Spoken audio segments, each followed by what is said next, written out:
Hello everyone. I'm Elena Ianeselli, and I'm Director of Fashion Design and Sustainability at Lottozero.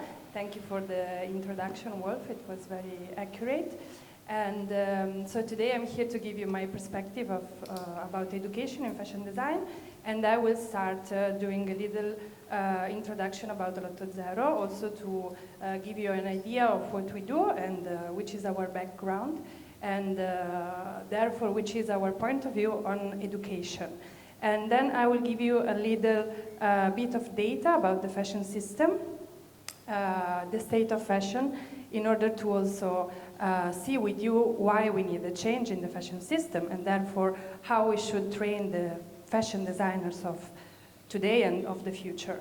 And then we will go a little bit more in detail about competencies that we should transmit to fashion students. So I know now where you are from, but I would like to ask you if any of you is in the fashion field here? No, okay, so this is something, you, okay, yeah, sure, exactly. Okay, so this is something completely probably new to you. So Lottozero, we are, as Wolfstead, a research center for textile design and art. We were born in 2016, and our main goal is to create a fertile environment for research and experimentation in the textile field. And we do this fostering the exchange between international creatives and the industry of the textile district. This is our main goal and main activity. In fact, we are based in Prato. I don't know if any of you knows Prato. No, Prato is a little town close to Florence, but it's important because it's one of the biggest textile districts in Europe. There are around 8,000 companies working within the fashion and textile field. So we are surrounded by all these companies. This is an image of our space that is based, our headquarters, it's based in an old warehouse that was completely refurbished. And we have a co-working studio for creative professionals. We have a textile laboratory that is open to anyone who wants to experiment and to prototype. We have different techniques that reflects artisanal and industrial practices, like, for example, screen printing, sewing, and digital embroidery, knitting, sublimating printing, so the heat press, weaving, and so on. This is really thought the laboratory as a place where to exchange knowledge and to experiment. And also where to put your hands on material and experiment. Then we also have an exhibition space where we present the researches that are done in our laboratory and by the designers and artists we collaborate with. What we do, we work both as a design office, so we offer consultancy services related to design, textile design, and production to designers, companies, also institutions, anyone that is interested in the field. And we work as a creative hub. So the services we offer as creative hub are intended for creatives, so designers and artists that are in need of space. So, for example, as I mentioned, we have co-working and laboratory, but also giving them access to knowledge. We facilitate the exchange with the companies of the district. We foster the collaboration with the companies, and we also offer tutorship. We have in our Creative Hub a program of workshops, and we also try to support the development of emergent creatives through a program of residencies. So we invite creatives in our laboratory, and we offer them the possibility to develop their projects, and we always try to link them with the textile industry in order to bring this project a step forward. We also do teach in a few design universities and academies in Italy, and we are for 2 years course leader of the Academy of Fine Arts in Syracuse, the Bachelor of Fashion Design. So this is more or less what we do. And now I just want to give you a few quick data, especially since you are not in the fashion field, so you maybe don't know that much about the state of fashion, in order to understand what we should transmit to students. I don't know if you know, fashion is the second most polluting industry in the world, and it's at the 4th place regarding the climate change. This is due to, of course, emissions. Every year, 1.2 billion tons of greenhouses are produced. That is more or less as the amount of the UK, Germany, and France produced yearly. And unfortunately, these data are about to grow of 60% before 2030. Another big problem is related to chemicals. Fashion is the most polluting industry from the point of view of chemicals. Chemicals are used at different stages of the fashion production for the cultivation of natural fibers. So, for example, for the use of pesticides, for the production of synthetic fibers, so for example, polyester and so on, and for the processes of industrialization of the product. So all the steps we have from the raw material to the final garments. And just to give you an idea, in this process that go from the raw material to the final garment, around 8,000 chemicals are used, some of which are still dangerous for us, for humans, and for the environment. Another big problem is related to resources, so mainly water and land, of course, for the cultivation of natural fiber. And also here to give you a general example, to produce one t-shirt, so this very basic t-shirt we can buy for 10 euros in fast fashion stores, around 2,700 liters of water are needed. This amount is around what we drink in 3 years of our life. Another big problem is related to waste, and this especially in these later years, because the fast fashion spread, and in the last 15 years the consumption and therefore production of fashion duplicated. This, of course, led to production of waste that is huge, as we consume around 11 kilos of textile waste per person, and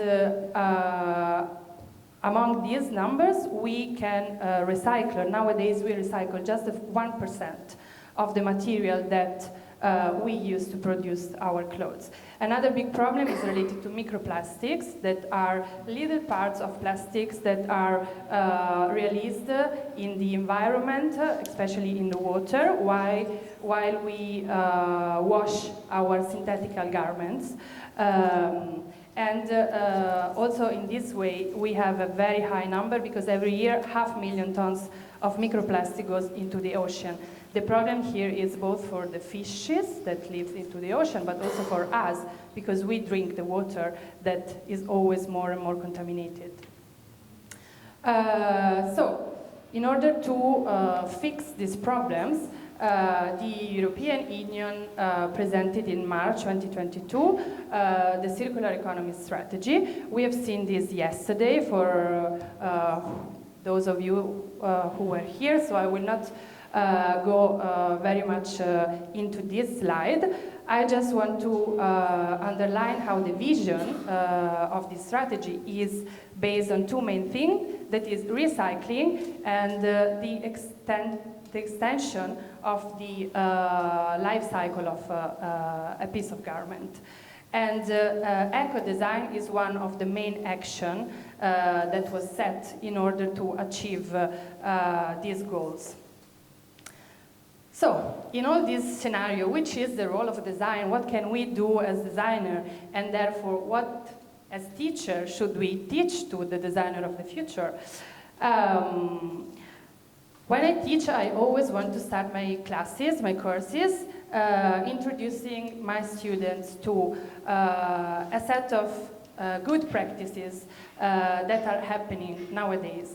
And I do so presenting this project that we did at Lottozero and we launched last year, that is an online mapping of sustainable fashion. This gave me the chance to learn in depth about sustainable fashion scene in Italy. And we organized this directory, organizing the brand into categories that are thought thinking to the full life cycle of the product. So we have, for example, materials, processes, and customer experience. So, for example, in materials, we can find brands that use recycled materials, dead stock fabric, regenerated material. In the processes, we find, for example, redesign, zero waste design, local production, upcycling, and in customer experience, we can find brands who are transparent, traceability, who offer services of repair. Why do I present? I have 3 minutes? Oh, wow. Why do I present this project? Because I think it gives a perspective of all the different practices, introduce the student to the fact that fashion is not just about product, but it's also about services. And at the same time, it introduced the concept of fashion as a way to solve a problem. So we analyzed the full life cycle. We found problems at every stage of production where fashion is polluting, and therefore we found sustainable brands that are trying to solve this problem. So this is for me the most important thing. This we've seen. So for this reason, in my opinion, what I want to transmit to my student is first, to learn to analyze the context. Design is about draw, to represent with lines a concept, but it's also about imagining. And in order to imagine something that is not here, we need to analyze the context and find the best strategies to achieve the best solution. This could mean simply research in our everyday life. So why we use this amount of clothes, how much we change ourselves, which is our relationship with ownership. But this could also mean having more technical tools, also answering to you, like introducing students to what is an LCA's assessment. That is a tool that companies use to measure their impacts. Then I think it's very important to learn about the production cycle and the value chain. I always try to transmit to my students the fact that fashion is not just a nice garment. Fashion is not just a nice image on a newspaper, on a magazine, but fashion is everything that there is before and after this. So they need to know the full production and cycle and value chain, so all the different steps that fashion go through. I always try to bring them to visit companies, to see with their eyes what production looks like, and this very, very, very complex system that is fashion. Another very important thing, I think, is to learn materials. Materials are the ingredients of designers. So this goes from a very basic knowledge of the different fibers and their impact. Unfortunately, there is not one fiber that is completely sustainable. There are pros and cons. Some, of course, are more, but some less. They need to know also the different recycling behaviors of the fiber. In this way, for example, they know that if we mix different fibers, recycling will be very difficult. So, for example, if in the same garment you want to have different fabrics, you can go for an option of disassembling, of this garment, this assembly and design. They need to know also the new materials, so for example, biodegradable and recycled materials. Then they need to deal with waste in a creative way. I think our resources are finishing, so I think that waste will be our the main material we can use. So this goes from, yes, learn in depth which waste is produced and find new application. And also always try to design products that are not supposed to have and to become waste at the end of their use. Then I think it's also very important to train students that can share a positive insight, have a positive vision. A design object is not just an object, but it carries with itself a set of values. So designers should also be agent of cultural change. Of course, also sharing all the information about production and to make sustainability appealing, to foster changes in habits. And finally, collaboration. I think that designers are able to read complex scenarios, and so they should be able to foster the collaboration between different agents, different fields, and also always try to work together with the industry, not just stay in their studios, but to go on the field. We've seen yesterday how circular economy is not something that we can do just by ourselves. We need to collaborate. This could, of course, start also in university, trying to foster students to collaborate with students from other faculties, for example, economists, anthropologists, philosophers. For example, to create innovation, I don't know, in the cultivation of fibers. If someone from agronomy works with someone from textile design, I think this is very, very important. Finally, this is a project we are working on right now. It's a project that is meant for educate people that are already working in the fashion field.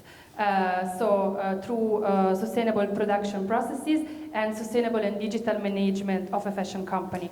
There is not much done on this project, but I wanted to introduce it just to remember that in these very changing scenarios, fashion as in itself, the movement, the change is connatural to fashion. But now we are in a moment of big transformation. And in this moment, it's important that education is not just for students in a scholar age, but education should be for everyone, also for professionals. We always need to be informed to update ourselves.